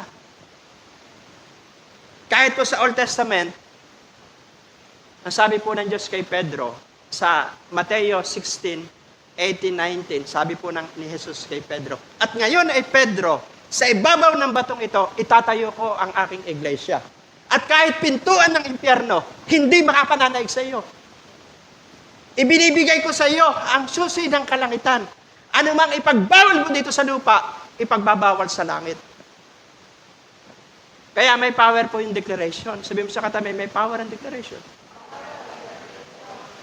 Pag sinabi mong gagaling ka, kagaya ng babaeng dinudungo ito, gagaling. Kaya kayo po mga nasa ospital, gagaling po kayo. Amen? Kayo mga may sakit, gagaling po kayo. Ngayon pong oras ito, pinapagaling kayo, pinapalaya kayo ng Diyos. Binibigyan po kayo ng pag-asa. Hello? Kaya po, ito pong babaeng ito yung nakipagsiksikan. Hindi po siya huminto. Tandaan nyo. Kasi may pananampalataya siya eh. Di ba? Hindi po siya, di ba minsan may mga tao na, total naman, mahirap ako. Tinatanggap na nila, mahirap sila. Total naman, may sakit ako, ganito na lang ako. Hindi na siya kumikilos. Parang tanggap niya na yung nangyari. Pero itong babaeng itong dinudugo, nakipagsiksikan. Kahit bawal. Amen. Sabi niya, kung last kuwan ko na ito, last hope na eh. Amen. Si Jesus na lang aking tanging pag-asa eh. Amen. Di subukan ko. Kaya tandaan niyo po, kahit tayo may problema, kahit po tayo may pagsubok, ano man po pinagdadaanan natin, may sakit ka man, lumabang ka pa rin. Sabi mo sa katabi, laban lang. Amen? Mag-move on ka. Huwag kang hihinto. Kasi pag huminto ka, tapos na yon. Pero pag lumabang ka, kagaya ng babaeng ito, nakipagsiksikan, natamo niya ang kaligtasan, kagalingan, kapahingahan ng kanyang kaluluwa. Amen? Life must be go on. Magpatuloy ka. Lalakas ka. Kasi sabi po sa Isaiah 40:31, ang sino man nagtitiwala kay Yahweh ay magpapanibagong sigla. Ang lakas po natin matutulad sa walang pagod ng pakpak na agila. Tatakbo tayo ng tatakbo, hindi tayo mapapagod. Lalakad tayo ng lalakad, hindi po tayo mahihina. Declaration po kasi yun eh. There is power and declaration. Ano po? At alam po natin na sa Biblia, may isang istorya din. Ano ho? Gusto kong bigyan pasin ito. Kasi ang declaration, nakukuha din sa panalangin yan eh. Ang Diyos kasi sumasagot hindi lamang sa panalangin eh. Magkasama yung panalangin may pananampalataya. Naalala niyo po ba dito sa Lucas 18? Yung, sabi po dito sa Lucas 18:1, sabi po rito, isinalaysay na Jesus ang isang talinhaga upang ituro sa kanila na dapat silang laging manalangin at huwag mawala ng pag-asa. Di ba ito po yung istorya po ng babaeng balong? Ito pong babaeng balong ito, may hinihingi sa hukom. Ngayon yung hukom masama. Ang sabi po ng Biblia, walang takot sa Diyos at wala pong iginagalang na tao. So, araw at gabi, ito pong babaeng balo na ito ay humihingi ng katarungan doon sa kanyang usapin. Sa kakukulit niya. Siguro, alas 12 ng gabi, tutulog yung hukom, kumakatok sa pinto, walang inurasan. Siguro, yung hukom, pagod, tapos kakatok. Siyempre, mababalisa niya. Nagdesisyon na po yung hukom. Sabi niya, kahit ako'y walang takot sa Diyos, kahit ako'y walang iginagalang na tao, ibibigay ko na ang hinihingi ng babaeng ito. Baka mainis pa ako. Amen? Para huminto na siya, nakapaparito. Ano nangyari? Di ba, binigay? Ang sabi ng Diyos, kung ang hukom ay masama, kung ang hukom ay walang takot sa Diyos, wala ginagalang na tao, ipinagkaloob yung hinihiling ng babaeng biyuda, gaano pa kaya si Yahweh? Ang Diyos na hindi sasagot sa ating panalangin, na humihiling araw at gabi. Kaya sabihin mo sa katabi, huwag kang hihinto sa panalangin. Amen? Kasi po, ang isa pong taong nananalangin, ang isang taong nananalangin, pinapalakas mismo ng kanyang panalangin. Ang tao pong nananalangin, palagi hindi kayang tutumba ng mga pagsubok. Marami pong benepisyo po ang panalangin. Kapag nananalangin ka, napapayapa ka. Kapag nananalangin ka, lumilinaw ang isip mo. At kapag ka nananalangin ka, ang pag-asa nabubuhay sa puso. At higit sa lahat, pag nananalangin ka, nagtatarsikan ng gawa ng demonyo. Naglalayasan ng masasamang espiritu. Naglalayasan ng mga negatibong kaisipan. Because of prayer. Napakahalaga po nito. Sa panahong ito, na tayo nakikipaglaban sa buong mundo. Kapag ka nakipag-meeting ka muna sa Diyos. Amen? Kasama mo siya pag nakipag-meeting ka sa iyong kapwa. Kaya makipag-meeting muna tayo sa Diyos bago sa ating kapwa. Yan po yung sekreto. Sabi mo sa katabi, yan sekreto. Kapag nananalangin tayo, marami tayong maitatayo. Kapag tayo'y nananalangin, maraming nabubuo. Kapag nananalangin tayo, marami pong naaayos. At kapag tayo nananalangin, may binubuhay po ang Diyos. Yung mga kaibigan nyo, kamag-anak, kakilala, maliligtas sila, gagaling sila. Magkakaroon sila ng pag-asa. Dahil ipinagpe-pray mo sila. Amen? Palakpak po sa Panginoon. Amen? Number 2, declaration. Ano po yung una? Para magkaroon tayo ng kalayaan kay Jesus, desisyon. Isang matibay na desisyon, tamang desisyon. Pangalawa, declaration. Magdeklara ka, pananampalataya. There's power in declaration. Panghuli, dedication. Amen. Sabi po rito sa verse 33 to 34, palibhasa'y alam ng babae ang nangyari, siya'y nanginginig sa takot na lumapit kay Jesus. Nagpatira pa. Pinagaling na po dito ang babae. At ipinagtapat ang buong katotohanan. Yung pong salitang nagpatira pa, ay ang ibig sabihin po niyan ay surrender ka na. Amen? Yung bang, di ba, pag surrender tayo sa Diyos, nasasabi natin, nagtatapat na tayo ng buong katotohanan. Wala na po tayong reservation. Wala na tayong pakialam anumang sabihin ng tao. Amen? Parang ito pong babaeng dinudugong ito. Wala, sinubukan ko ng lahat ng tao. Sinubukan ko ng lahat ng doktor. Ang dami kong pera. Hindi ako gumaling. So, wala rin sila may tutulong sa akin. So, wala na akong pakialam. Ang mahalaga, lumalapit ako kay Jesus na nagpapalaya. Ano mang sabihin ng tao, kahit dinudugo ako, kahit anong sabihin nila, makikipagsiksikan ako. Ito na lang ang huli kong pag-asa. Pag pinalampas ko pa ito, paano na ang buhay ko? Sabi po rito sa verse 34, subalit sinabi sa kanya ni Jesus, anak, pinagaling ka ng iyong pananampalataya. Ang ibig sabihin po niyan ay surrender ka na. Amen? Parang ito pong babaeng dinudugong ito. Wala, sinubukan ko ng lahat ng tao. Sinubukan ko ng lahat ng doktor. Ang dami kong pera. Hindi ako gumaling. So, wala rin sila may tutulong sa akin. So, wala na akong pakialam anumang sabihin ng tao, kahit dinudugo ako, kahit anong sabihin nila, makikipagsiksikan ako. Ito na lang ang huli kong pag-asa. Pag pinalampas ko pa ito, paano na ang buhay ko? Sabi po rito sa umuwi ka na, ipinatag mo ang iyong kalooban, ikaw ay magaling na. Pagka ang tao may dedication, ibig sabihin po, alam niya yung gagawin niya. No, yung talagang surrender na siya. Kasi ang dedication, sumisimbolo yan sa paglilingkod na sa Diyos. Kasi nakakilala ka na kay Jesus. May pananampalataya ka na, nagdideklara ka. Ngayon, ibigay mo na ang buhay mo sa Panginoon. Kasi po, ang tagumpay na isang tao, malaman mo ang purpose ng Diyos sa buhay mo. Malaman mo yung assignment mo. Malaman mo kung ano yung pinapagawa sa iyo ng Diyos. Kaya ang tao maraming panahong inaaksaya. Kung ano po ang hinahanap. Dapat hanapin muna ng tao at si Jesus. Amen? Kapag nasumpungan nila yung malalim na relasyon sa Diyos, magkakaroon sila ng kapayapaan. Ang sabi po ng babaeng ito, doon po sa verse 34, sabi po ni Jesus, ipanatag mo ang iyong kalooban. Sa isang tao pong may dedication, inialay niya kanyang buhay, nagkakaroon siya ng kapayapaan. Nagkakaroon siya ng confident. Kasi alam niya na yung kahulugan ng buhay eh.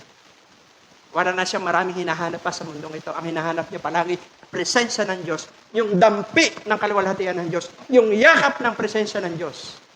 Kasi pag nayakap ka ng presensya ng Diyos, mapapayapa ka. Magkakaroon ka ng kapanatagan. Magkakaroon ka ng kakontentuhan sa buhay. Magkakaroon ka ng kagalakan. Kahit sa maliliit na bagay, papasalamatan mo ang Diyos. Kahit sa maliliit na bagay, nire-recognize mo ang Diyos. Salamat po, Panginoon. Salamat po. Umaga pa lang, iniligtas mo ako. Salamat, buhay pa kami. Salamat po, wala po kami sa pagamutan. Salamat po, may bubong ang bahay namin. May tirahan po kami. Salamat po, meron po kami sasakyan. Salamat po, malinaw pang isip ko. Amen? Kaya ko pa mag-aral. Amen? Wala pa akong memory gap. Amen? Dapat pagpasalamat mo sa Diyos yan. Diretso kung ako'y lumakad. Maraming taong PWD. Pero ako, kompleto ang katawan ko. Meron akong kamay, may paa ako, may ilong. Marami pong tao ang nahihirapan. Alam niyo po, sa pag-iikot po namin dito sa Pampanga, ginagamit po ang Danway Processing Corporation. Na-share po natin ang gospel. Ang dami pong, ang tinutulong po ngayon, mga solo parent, mga PWD. Minsan, tinitingnan ko yung mga solo parent, makikinis. Sabi ko, ba't kaya nagka-problema pa ito? Magaganda. Amen. Kasi nga mali ang desisyon eh. Kasi sa isang maling desisyon, pwede ka mag-suffer habang buhay. Pero sa isang tamang desisyon, nakasalalay doon ang magandang kinabukasan mo. Hindi pa ako nagko-condemn. Doon sa nagkamali ng desisyon, hindi pa huli ang lahat. Pwedeng itama po yan. Sinasabi ko lamang po yung realidad na nakikita ko sa nangyayari sa buhay ng tao. Kasi po, yung tamang desisyon, apektado yung pamilya natin. Apektado ang kinabukasan mo, apektado ang kaligtasan mo. Yung maling desisyon, may maapektuhan din. Salamat po, kayo po nakikinig, magkakaroon ng desisyon na tama. Hello. At alam niyo po ba, sabi po rito, bakit kailangan ng salitang dedication? No, doon tayo sa number 3, dedication. Bakit kailangan ng salitang dedication? Dahil ang sabi po sa Mateo 7:21, hindi po lahat na tumatawag sa Panginoon, Panginoon ay papasok sa karera ng langit, kundi yung sumusunod lamang sa kalooban ng Diyos. Ang dedication po, pagsunod po ito eh. Ibinigay mo na ang buhay mo sa Panginoon. Kaya magkaiba po, tandaan niyo po, magkaiba po yung taong naniniwala sa Diyos, naniniwala lamang. Iba rin naman po ang taong sumusunod sa Diyos. Malaki po ang pagkakaiba niyan. Kaya po ngayong umaga, kung tayo po'y naniniwala na sa Diyos, hindi tayo sumusunod. Ngayong umaga pong ito, sumunod na po tayo. Doon sa'yo pinapagawa po sa atin ng Diyos. Kasi po, ang sabi po sa Mateo 10:39, ang sino man magtakwin ng buhay dahil sa Kanya, ang siya magkakaroon ng buhay. At sino mang magmahal ng kanyang buhay, ang siyang mawawalan nito.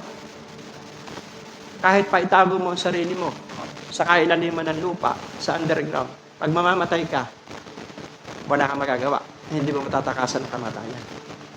Pero kung ikaw ay sumusunod sa kalooban ng Diyos, kahit mamatay ka, alam mo, pupunta ka sa langit. Hebreo 9:27, minsan lamang itinakda sa taong mamatay. Pagkatapos nito ay paghuhukom. Kaya ang kailangan po ngayon ay dedication. Sabihin mo siyang katabi, dedication. Ang Diyos po ay naghahanap ng dedikadong tao. Kagaya po ng babaeng ito na nagpatira pa at nagsabi po ng buong katotohanan. Kaya bakit naghahanap ang Diyos ng totoong dedikado? Anong sabi po ng Panginoon Jesus? Sino? Sino ang humipo sa akin? Alam niyo po ba, ibig sabihin po noon, sino yung may pananampalataya? Kaya yung may pananampalataya sa Diyos, ibinibigay niya ang kanyang buhay. At yan din naman ang sinasabi po ni Pablo sa Roma chapter 12, verse 1 and 2. Kaya nga, mga kapatid, ialay niyo ang inyong buhay sa Diyos bilang buhay, banal, at kalugod-lugod sa Kanya. Bilang katapatang pagsamba sa Kanya. Huwag na kayong umayon sa takbo ng mundong ito. Sabi po doon sa verse 2. Mag-iba na kayo ng pag-iisip upang mabatid niyo kung ano ang mabuti, kalugod-lugod sa Diyos, at talagang ganap. Pangatlo, napakahalaga po ng dedication. Ang Diyos po ay humahanap ng mga gagamitin niya. Nung si Isaiah, ma-encounter niya ang Diyos. Sabi po ng Diyos, sino ang gagamitin ko? Sabi po ni Isaiah 6:8, narito po ako, Panginoon, gamitin mo ako. Yung pinagaling niyang 7 kaitongin, lahat pinagaling yon. Yung 10 kaitongin, yung 10 kaitongin na pinagaling ng Panginoon Jesus, isa lang ang nag-dedicate sa Lord. Isa lang yung bumalik para maglingkod sa Kanya. Isa lang yung nagpuri, nagpasalamat. Ang dami niya pinagaling. Marahil ngayon, nakikinig ka sa tahanan o sa ibang bansa dito, marahil ang daming beses na kanang pinagaling ng Diyos. Ang daming beses na iniligtas ka ng Diyos. Ang dami ng pagsubok na nalampasan mo. Kilala mo na ang Diyos sa karanasan. Maraming beses ka nang iniligtas, nabibingit ang buhay mo. Pero nag-dedicate ka man ang buhay mo. Naisip mo ba yun? Naalala mo ba yun? Nakaligtas ka sa maraming unos ng buhay. Ang hinahanap po ng Diyos, dedication. Yung maglilingkod po sa Kanya. Sa panahong ito, kailangan natin ng tatlong ito. Magdesisyon tayo ng tama. Lumapit tayo kay Jesus. Isang desisyon yun. Declaration. Huwag tayo mawala ng pag-asa. Deklara natin ang pananampalataya. May magagawa ang Diyos sa buhay natin. Kaya niyang baguhin. Sa isang desisyon tama, kaya niyang baguhin. Sa isang declaration na tama, kaya niyang baguhin ang sitwasyon. Pagkatapos na, bigay mo ng buhay mo sa Diyos. Inalaan po ang ating sandata sa panahon pong ito. Kaya sa umaga pong ito, tayo pong mga naririto, maging yung po mga nasa tahanan at nasa ibang bansa.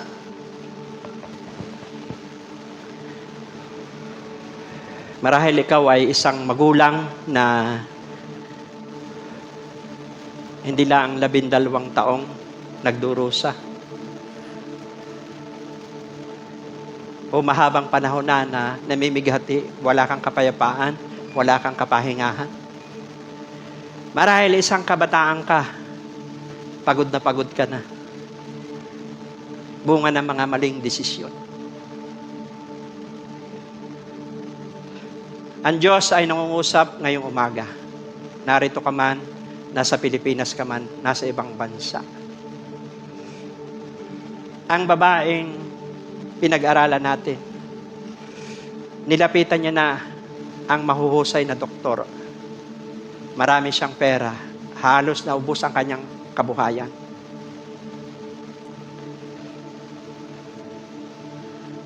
$4,380 days naka-quarantine siya.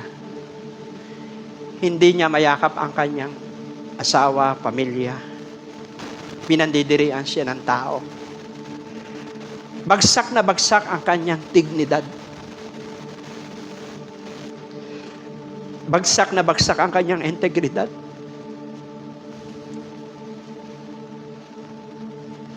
Wala nang kapag-apag-asa. Marahil, inisip na rin ng babaeng ito na gusto niya nang mamatay. Marahil inisip na ng babaeng ito, wala siyang kapayapaan, wala siyang kapahingahan. Mas mabuti pa ang mamatay na lang siya o magpakamatay. Ngayon, kapatid, kababayan na nakikinig sa Basang Pilipinas, sa ibang bansa dito, huwag mong sisirain ang buhay mo. May pag-asa kay Jesus.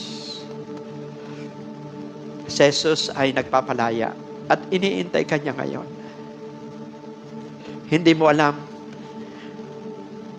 kagaya ng babaeng ito, yung 13 taon ng kanyang buhay, yung 13 taon ng pagdurusa, doon pala niya mararanasan ang kalayaan, kagalingan, kaligtasan, at kapahingahan. Sa oras na ito, huwag ka mawalan ng pag-asa. Lumapit ka lang kay Jesus. Ang sabi niya sa kanyang salita, sa Mateo 11:28, lumapit kayo. Kayong lahat na nabibigitang lubha sa inyong mga pasanin, bibigyan ko kayo ng kapahingahan. Magulang ka man, kabataan, narito ka man sa Pilipinas, sa ibang bansa, sumunod ka sa aking panalangin. Sabihin mo, Panginoong Jesus, salamat po sa inyo. Sinugo ka ng Amang nasa langit upang hanapin ako, upang iligtas ako, upang pagalingin ako, upang palayain ako. Panginoon Jesus, patawarin niyo po ako sa lahat ng aking kasalanan, bunga ng maling desisyon, mula pagkabata hanggang ngayon. Salamat po sa kapatawaran. Buong puso kitang tinatanggap bilang Panginoon at tagapagligtas at hari na aking buhay. Salamat po, Panginoon Jesus. Amen. Ako na lang po mananalangin. Ama, salamat po na ngayong umaga nakikita niyo po yung ama, ina, dalaga, binata, Pilipino, ibang lahi na nakakonect sa gawain ito. Salamat po na ang aming pangalan ay nakasulat sa aklat ng buhay. Salamat po, iniaalay po namin sa inyo ang aming buhay sa oras na ito. Nais na po namin sumunod sa inyong utos. Nais na po namin sumunod po sa inyong salita. Ikaw lamang po ang aming pag-asa. Sa panahong naranasan po namin sa kasalukuyan, panahon ng mga sakuna, bagyo, ikaw lamang po ang aming pag-asa. Tinatalaga po namin sa inyong aming buhay. Sakupin niyo po kami ng inyong kalooban. Sakupin niyo po kami ng inyong purpose at layunin. Tulungan niyo po kami. Ang kapangyarihan po ng Banal na Espiritu ang mag-lead sa amin, sa aming mga desisyon at pagpapasya. Ang salita mo, ang sandigan namin. Siya naming batayan ng aming pagpapasya. Palaksin niyo po palagi ang aming pananampalataya. Pananalig po sa inyo.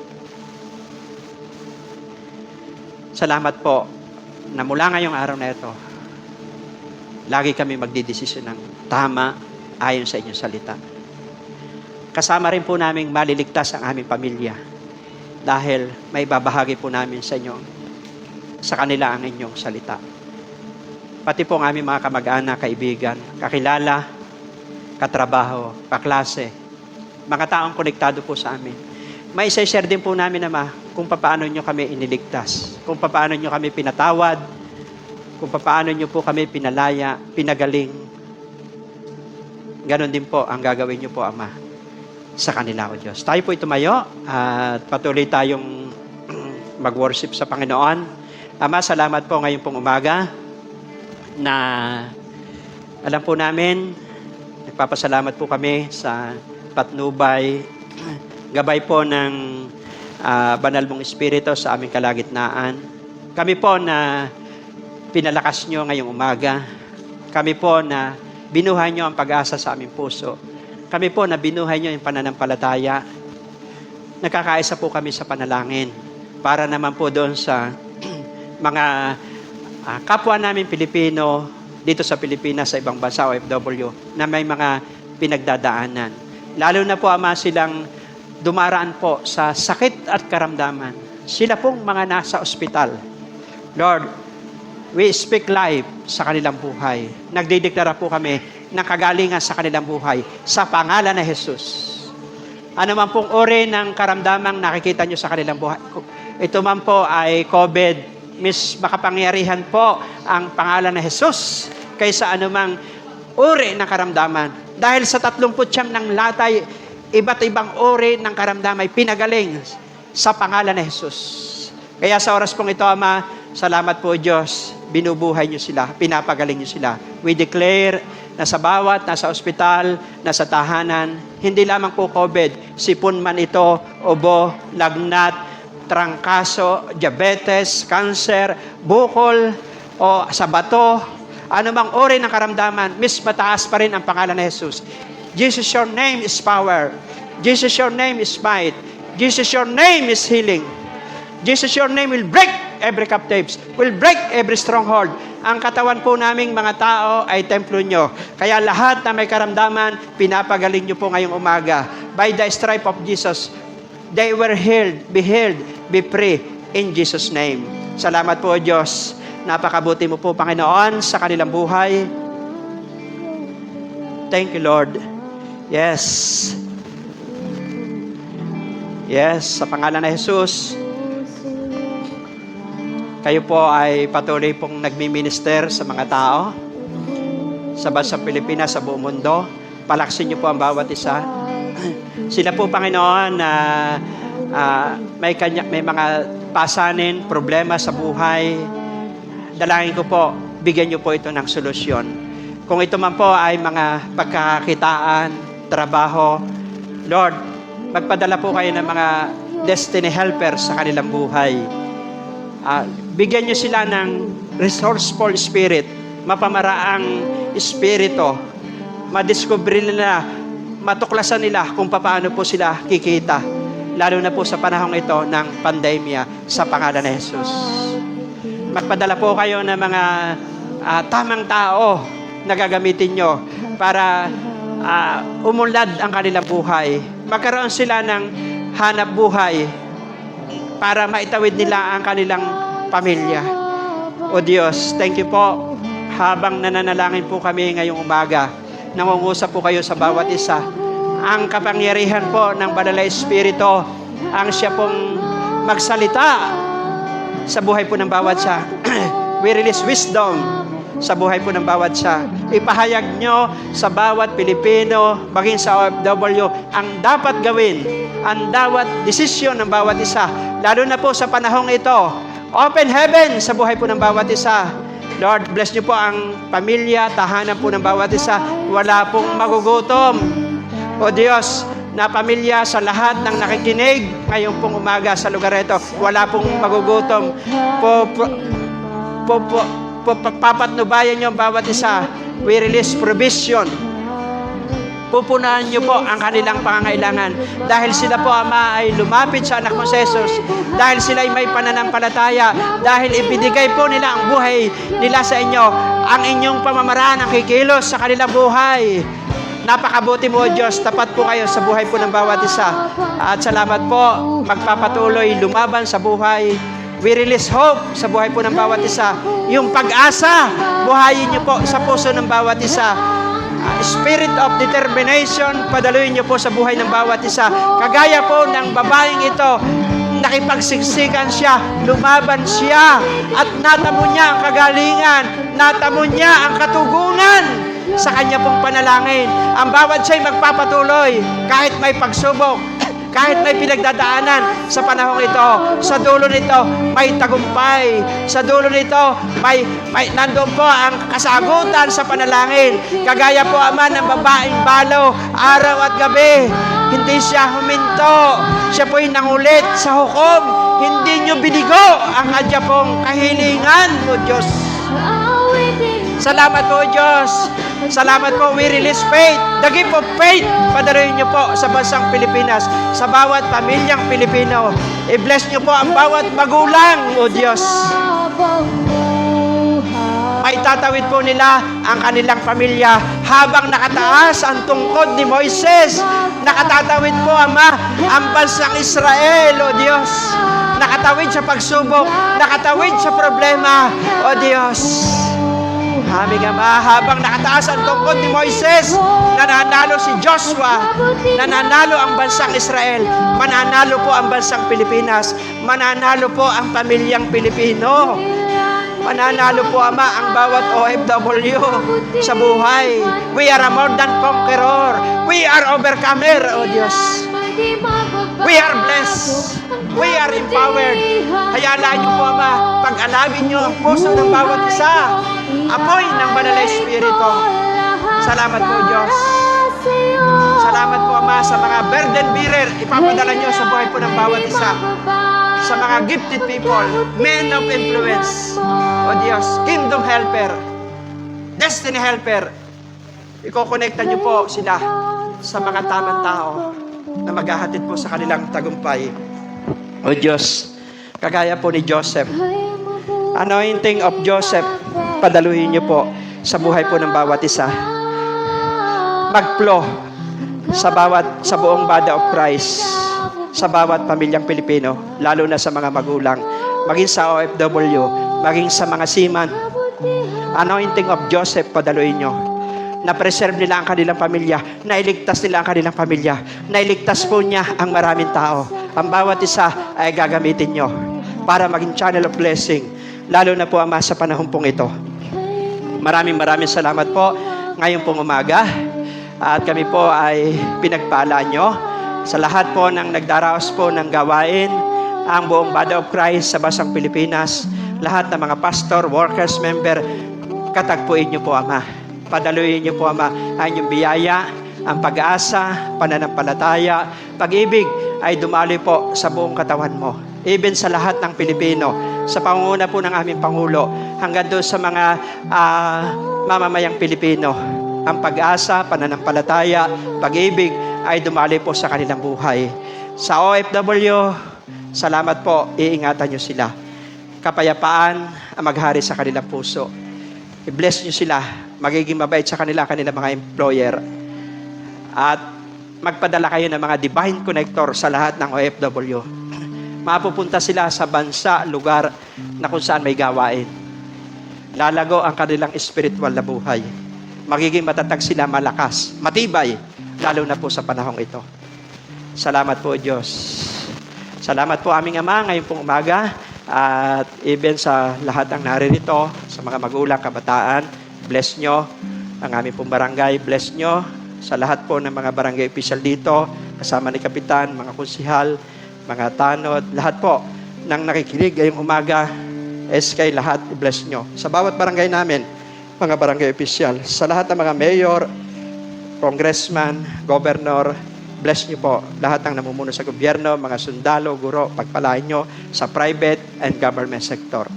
At Lord, dinadalangin din po namin ang Dunway Processing Corporation, lalo na po sa panahong ito, the anointing of Joseph, padaluhin nyo po kay Engineer Bailon at sa kanyang asawa, mga kanyang pamilya, Dunway Missionary Employee. Marami pang matulungan sa Pampanga at sa bansang Pilipinas. At salamat po, Ama. At higit sa lahat, may share po ang gospel mo sa Luzon, Visayas, Mindanao. We declare that Jesus is Lord sa kanilang buhay. Sa lahat po, Ama, ng mga partner po namin sa iglesyang ito, kayo po ang magpala. Sa Aztec, Pinapasturayan, pagpalain nyo. Marami pang kabataan na matulungan po doon. In the name of Jesus, sa Loremi, sa kabuuan ng JLBCI, sa panguna po ni Pastor Ernie CLSG, sa pangunan ni Pastor Gerald, pagpalain nyo. Lahat ng mga churches sa Batangas, sa Bulacan, Pampanga, Tarlac, pagpalain nyo po. Sa 81 probinsya sa bansang Pilipinas. Sa bawat bansa, pagpalain nyo po. Salamat sa tagumpay ng gawain. Mananatili po ang kalayaan sa amin dahil may tama po kami desisyon. Dahil may deklarasyon kami. Dahil may dedication kami. Salamat po, pinalaya po kami ni Jesus. Salamat po ngayong umaga. Purihin ka, dakilain ka. I-bless nyo po ang buhay po ng bawat sa lahat po na nakinig, pagpalain nyo. Pabuti ng pabuti, paunlad ng paunlad ang buhay po ng bawat sa. Even po yung mga hanap buhay po ng bawat isa, yung mga saka, pagpalain nyo. Taong ito, aani pa rin ang magsasaka. Lahat po ng mga negosyo, mga poultry ng itik, poultry ng manok, ang kape, ang nikos, lahat ng mga business po ng bawat sa pagpalain nyo, ang OFW, lahat ng resources, online man ito, sa government and private sector. Anumang resources ang bawat isa, tulad po ng panalangin ni Jabez, pagpalain nyo po kami. Palawakin nyo po ang aming mga teritori at iligtas nyo po kami sa kapahamakan. Salamat po Diyos, masaya po kami, panatag po kami dahil pinalaya nyo kami. Iniligtas mo kami, pinagaling nyo po kami. Salamat po, we declare that Jesus is Lord over the world. Salamat sa kaligtasan, kapayapaan, kapahingahan. Salamat po ngayong umaga, pinupuri ka namin. In Jesus' name we pray. Amen and amen. God bless us all.